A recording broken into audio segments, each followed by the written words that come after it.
Del libro de Gabriel García Márquez, 12 cuentos peregrinos, me alquilo para soñar. A las 9 de la mañana, mientras desayunábamos en la terraza de La Habana Riviera, un tremendo golpe de mar a pleno sol levantó en vilo varios automóviles que pasaban por la avenida del Malecón, o que estaban estacionados en la acera, y uno quedó incrustado en el flanco del hotel. Fue como una explosión de dinamita que sembró el pánico en los 20 pisos del edificio. Convirtió en polvo el vitral del vestíbulo. Los numerosos turistas que se encontraban en la sala de espera fueron lanzados por los aires junto con los muebles, y algunos quedaron heridos por la granizada de vidrio.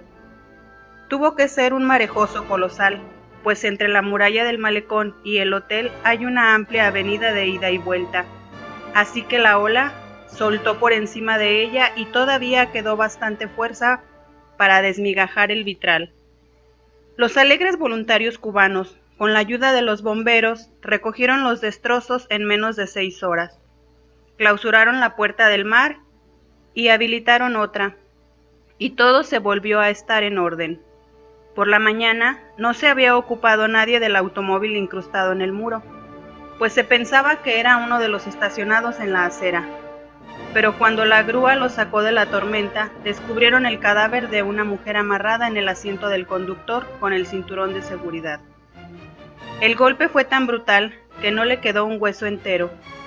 Tenía el rostro desbaratado, los botines descosidos y la ropa en piltrafas, y un anillo de oro en forma de serpiente con ojos de esmeraldas. La policía estableció que era el ama de llaves de los nuevos embajadores de Portugal. En efecto, había llegado con ellos a La Habana 15 días antes, y había salido esa mañana para el mercado manejando un automóvil nuevo. Su nombre no me dijo nada cuando leí la noticia en los periódicos, pero en cambio quedé intrigado por el anillo en forma de serpiente y ojos de esmeraldas. No pude averiguar, sin embargo, en qué dedo lo usaba. Era un dato decisivo, porque temí que fuera una mujer inolvidable cuyo nombre verdadero no supe jamás, que usaba un anillo igual en el índice derecho, lo cual era más insólito aún en aquel tiempo. La había conocido 34 años antes en Viena, comiendo salchichas con papas hervidas y bebiendo cerveza de barril en una taberna de estudiantes latinos. Yo había llegado de Roma esa mañana, y aún recuerdo mi impresión inmediata por su espléndida pechuga de soprano, sus lánguidas colas de zorro en el cuello del abrigo y aquel anillo egipcio en forma de serpiente. Me pareció que era la única austríaca en el largo mesón de madera, por el castellano primario que hablaba sin respirar con un acento de quincallería. Pero no, había nacido en Colombia y se había ido a Austria en aquellas 2 guerrillas. Sí, niña, a estudiar música y canto. En aquel momento andaba por los 30 y tantos mal llevados, pues nunca debió ser bella y había empezado a envejecer antes de tiempo. Pero en cambio era un ser humano encantador, y también uno de los más temibles. Viena era toda una antigua ciudad imperial, cuya posición geográfica entre los 2 mundos irreconocibles que dejó la Segunda Guerra había acabado de convertirla en un paraíso del mercado negro y el espionaje mundial. No hubiera podido imaginarme un ámbito más adecuado para aquella compatriota fugitiva que seguía comiendo en la taberna estudiantil de la esquina solo por fidelidad a su origen, pues tenía recursos de sobra para comprarla de contado en todos los comensales dentro. Nunca dijo su verdadero nombre, pues siempre la conocimos con el trabalenguas germánico que le inventaron los estudiantes latinos de Viena, Frau Frida. Apenas me la habían presentado cuando incurrí en la impertinencia feliz de preguntarle cómo había hecho para implantarse de tal modo en aquel mundo tan distante y distinto de sus riscos del viento del Quindío, y ella me contestó con un golpe. Me alquilo para soñar. En realidad era su único oficio. Había sido la tercera de los 11 hijos de un próspero tendero del antiguo Caldas, y desde que aprendió a hablar instauró en la casa la buena costumbre de contar los sueños en ayunas. que es la hora en que se conservan más puras sus virtudes premonitorias. A los 7 años soñó que uno de sus hermanos era arrastrado por un torrente. La madre, por pura superstición religiosa, le prohibió al niño lo que más le gustaba, que era bañarse en la quebrada. Pero Frau Frida tenía ya un sistema propio de vaticinios. Lo que ese sueño significa no es que se vaya a ahogar, sino que no debe comer dulces. La sola interpretación parecía una infamia, cuando era para un niño de 5 años que no podía vivir sin sus golosinas dominicales. La madre, ya convencida de las virtudes adivinatorias de la hija, hizo respetar la advertencia con mano dura. Pero al primer descuido suyo, el niño se atragantó con una canica de caramelo que se estaba comiendo a escondidas, y no fue posible salvarlo. Frau Frida no había pensado que aquella facultad pudiera ser un oficio, hasta que la vida la agarró por el cuello en los crueles inviernos de Viena.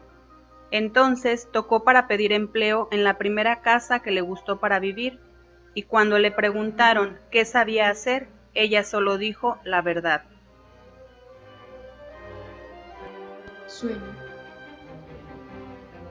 Le bastó con una breve explicación a la dueña de casa para ser aceptada, con un sueldo apenas suficiente para los gastos menudos, pero con un buen cuarto y las 3 comidas.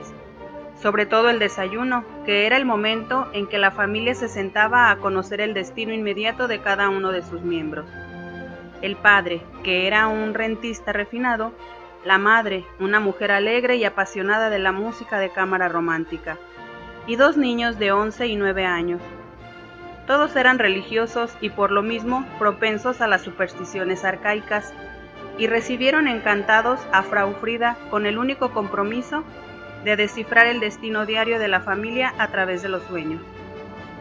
Lo hizo bien y por mucho tiempo, sobre todo en los años de la guerra, cuando la realidad fue más siniestra que las pesadillas. Solo ella podía decidir, a la hora del desayuno, lo que cada quien debía hacer aquel día, y cómo debía hacerlo, hasta que sus pronósticos terminaron por ser la única autoridad en la casa. Su dominio sobre la familia fue absoluto. Aún el suspiro más tenue era por orden suya. Por los días en que estuve en Viena, acababa de morir el dueño de casa, y había tenido la elegancia de legarle a ella una parte de sus rentas, con la única condición de que siguiera soñando para la familia hasta el fin de sus sueños. Estuve en Viena más de un mes, compartiendo las estrecheces de los estudiantes, mientras esperaba un dinero que nunca llegó. Las visitas imprevistas y generosas de Frau Frida en la taberna eran entonces como fiestas en nuestro régimen de penurias. Una de esas noches, en la euforia de la cerveza, me habló al oído con una convicción que no permitía ninguna pérdida de tiempo. He venido solo para decirte que anoche tuve un sueño contigo. Debes irte enseguida y no volver a Viena en los próximos 5 años. Su convicción era tan real que esa misma noche me embarcó en el último tren para Roma. Yo, por mi parte, quedé tan sugestionado que desde entonces me he considerado sobreviviente de un desastre que nunca conocí.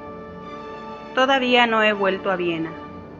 Antes del desastre de La Habana, había visto a Frau Frida en Barcelona, de una manera tan inesperada y casual que me pareció misteriosa. Fue el día en que Pablo Neruda pisó tierra española por primera vez desde la Guerra Civil, en la escala de un lento viaje por mar hacia Valparaíso.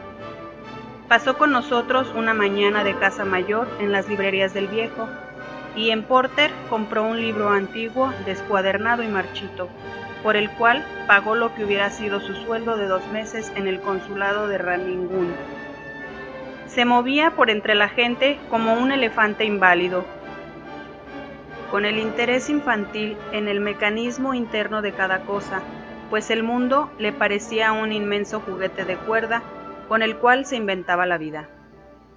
No he conocido a nadie más parecido a la idea que uno tiene de un papa renacentista, glotón y refinado. Aún contra su voluntad, siempre era él quien presidía la mesa.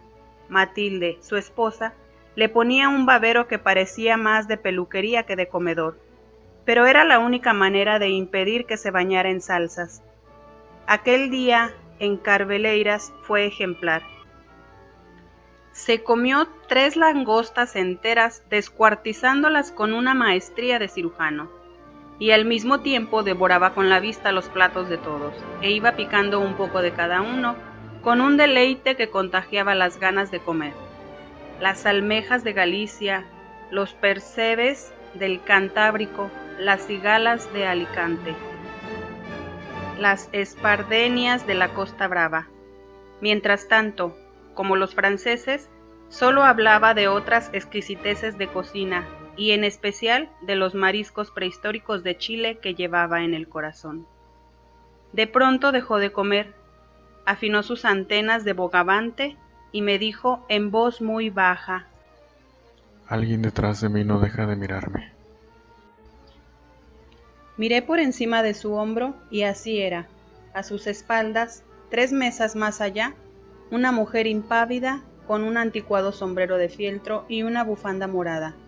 Masticaba despacio con los ojos fijos en él. La reconocí en el acto. Estaba envejecida y gorda, pero era ella, con el anillo de serpiente en el índice. Viajaba desde Nápoles en el mismo barco que los Neruda, pero no se habían visto a bordo. La invitamos a tomar el café en nuestra mesa, y la induje a hablar de sus sueños para sorprender al poeta. Él no le hizo caso, pues planteó desde el principio que no creía en adivinaciones de sueños. Solo la poesía es clarividente.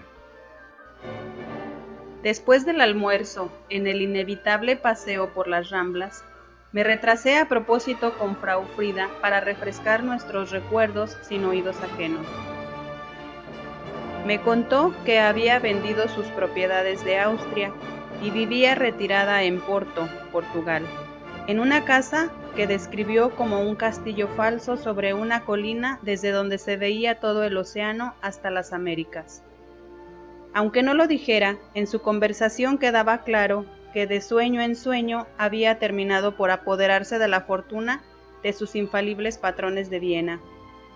No me impresionó, sin embargo, porque siempre había pensado que sus sueños no era más que una artimaña para vivir, y se lo dije. Ella soltó su carcajada irresistible. Sigues tan atrevido como siempre. Y no dijo más, porque el resto del grupo se había detenido a esperar que Neruda acabara de hablar en jerga chilena con los loros de la Rambla de los Pájaros. Cuando reanudamos la charla, Frau Frida había cambiado de tema. A propósito, ya puedes volver a verme. Solo entonces caí en la cuenta de que habían transcurrido 13 años desde que nos conocimos. Aun si tus sueños son falsos, jamás volveré, le dije. Por si acaso, a las 3 nos separamos de ella para acompañar a Neruda a su siesta sagrada. La hizo en nuestra casa, después de unos preparativos solemnes que de algún modo recordaban la ceremonia del té en el Japón. Había que abrir unas ventanas y cerrar otras para que hubiera el grado de calor exacto y una cierta clase de luz en cierta dirección, y un silencio absoluto. Neruda se durmió al instante y despertó 10 minutos después, como los niños, cuando menos pensábamos. Apareció en la sala restaurado y con el monograma de la almohada impreso en la mejilla. Soñé con esa mujer que sueña. Matilde quiso que le contara el sueño. Soñé que ella estaba soñando conmigo. Eso es de Borges, le dije. Él me miró desencantado. ¿Ya está escrito? Si no está escrito, lo va a escribir alguna vez, le dije. Será uno de sus laberintos. Tan pronto como subió a bordo a las 6 de la tarde, Neruda se despidió de nosotros. Se sentó en una mesa apartada y empezó a escribir versos fluidos con la pluma de tinta verde con que dibujaba flores y peces y pájaros en las dedicatorias de sus libros. A la primera advertencia del buque, buscamos a Froyfrida y al final la encontramos en la cubierta de turistas cuando ya nos íbamos sin despedirnos. También ella acababa de despertar de la siesta. Soñé con el poeta. Asombrado, le pedí que me contara el sueño. Soñé que estaba soñando conmigo. Y mi cara de asombro la confundió. ¿Qué quieres? A veces, entre tantos sueños, se nos cuela uno que no tiene No volví a verla ni a preguntarme por ella hasta que supe del anillo en forma de culebra de la mujer que murió en el naufragio del Hotel Rivera. Así que no resistí la tentación de hacerle preguntas al embajador portugués cuando coincidimos, meses después, en una recepción diplomática.